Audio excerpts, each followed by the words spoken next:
Siluman celepuk Pangkung Leko. Di banjar kecil yang berbatasan langsung dengan hutan dan jurang sungai, ada satu tempat yang sejak dulu dihindari warga, Pangkung Leko. Sebuah pangkung, jurang sungai sempit, dengan aliran air hitam kehijauan, tertutup pohon bambu dan beringin tua. Saat malam, kabut tipis menggantung seperti napas makhluk hidup. Orang tua di Banjar selalu berkata satu hal, kalau dengar suara celepuk 3 kali dari arah pangkung, jangan ditengok. Jangan dilihat, jangan dipanggil namanya, tapi larangan selalu menggoda anak muda. Suara di malam kliwon. Pawayan pertama kali mendengar suara itu saat pulang dari sawah malam hari. Jam sudah lewat pukul 12. Puk, puk, puk.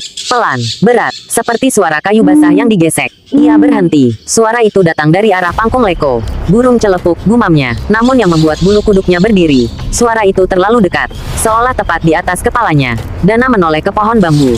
Di sana, bertengger seekor burung hantu besar. Bulunya kusam kecoklatan. Matanya merah pekat seperti bara, menatap tanpa berkedip.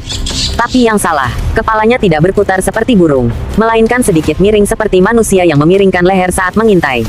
Pawayan ingin lari, namun kakinya kaku. Burung itu membuka paruhnya, dan dari paruh itu keluar suara manusia tua, serak dan pelan.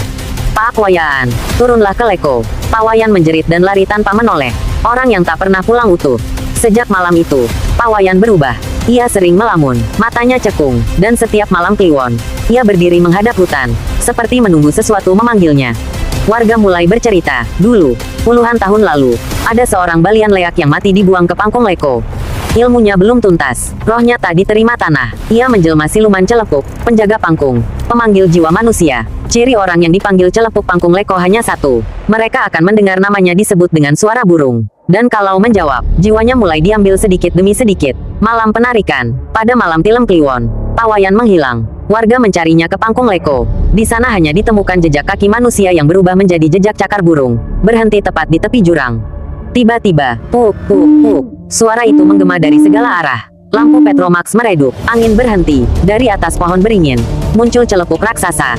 Sayapnya terbuka lebar, bulunya meneteskan cairan hitam seperti darah basi. Saat ia turun ke tanah, warga melihat kenyataan yang membuat beberapa orang pingsan. Di balik bulu burung itu, tampak wajah manusia setengah membusuk, mata kosong, mulut robek memanjang. Wajah itu persis wajah Pawayan. Makhluk itu tertawa, satu jiwa, satu penjaga. Lalu ia terbang ke dalam kabut Pangkung Leko. Sampai sekarang, sejak kejadian itu, Pangkung Leko benar-benar ditutup adat.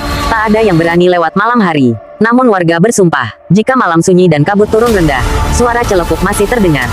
Kadang hanya bunyi burung, kadang menyebut nama orang yang sedang mendengarnya. Dan kalau kamu pernah melewati Pangkung Leko, lalu mendengar suara celepuk memanggil namamu dari gelap, jangan menoleh, karena bisa jadi yang memanggil itu bukan burung lagi. Jadi